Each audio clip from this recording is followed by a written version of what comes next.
What's going on, everybody? Fitz here from clearwp.com. Today we're going to be teaching you how to log into your WordPress dashboard. This is a super simple lesson. You should learn this honestly in less than 2 minutes. So let's just go ahead and jump right into it. Alright, so what you guys want to do, guys, gals, whoever's listening to this, thank you. You want to head over to your url.com. Not necessarily your url.com, but your real domain name, whatever that is. So make sure you're there. Are you there? Okay, very good. So what you want to do now is you want to add this magical phrase to the end of your login. And what is that? Is it login? No, it's not that simple. What you want to type in is WP, that little dash there. You see that little dash? Admin.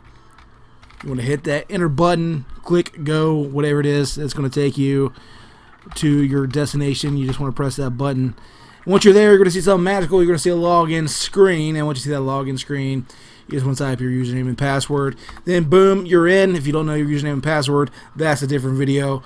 Hope you learned something. Let me know if you did in the comments below. Don't forget to like, subscribe, do that notification bell, all that good stuff that other YouTuber channels are telling you. Alright, take care.